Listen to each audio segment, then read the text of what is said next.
Okay.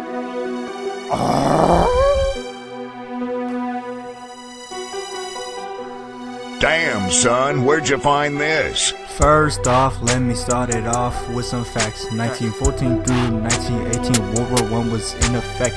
By 1918, the Treaty of Versailles was already pledged, and a lot of Germans were upset. But they wouldn't know in 26 years a lot of Germans would be dead. Started from the basics, totalitarian regime is when a tyrant take over a country without any hesitation. Have control over education, make them feel like they do what's best for their nation, but they just faking. Hitler, Stalin took over people's lives, newlyweds giving Minecraft. What's up with that? Mussolini promoting religion? Yeah, that's a fact. Obama! Stalin was the only god to the Soviets. Hitler's Nazi Germany was home to National Socialists straight from Berlin. But let me throw it back to Lenin. My mans led the Bolsheviks to victory in November 1917 and overthrew the Tsar. But throw it further back, born in 1870 to middle class, believed in the works of Karl Marx. Sent to prison in Siberia and immigrated to Switzerland and returned to Russia, promising peace, land, and bread.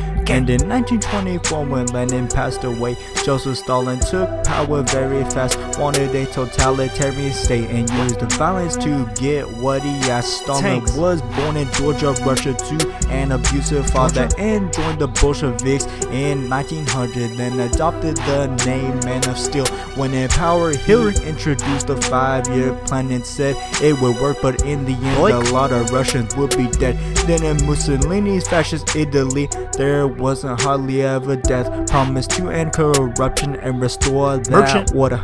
Encouraged women to have 14 kids. And in 1925 became El Duce, but it introduced the black shirts and propaganda. Extreme nationalists are what made fascism a clique. They had blind loyalty towards whatever El Duce said, but in the end it wasn't enough. And on April 28th, 1945, he was hung dead. Then to Hitler's Nazi Germany after World War I, there was a lot of hatred for the Weimar Republic for signing the Treaty of Versailles.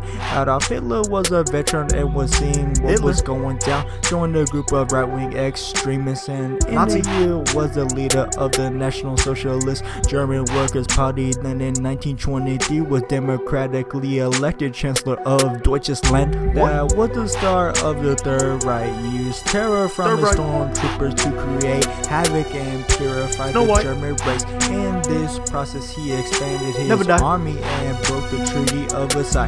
Hitler then ordered his army on March 7th, 1936 to take the Rhineland. They spoke German, so it was alright to the Allies. And then again, assisted General Francisco Franco in the Spanish Civil War. West blister, it was a success. Then began to take over stunting land, asking the Allies for permission. Then came the day September 1st, 1939. Hitler's Nazi Germany invaded Poland, and that was the start of World War II. Gang!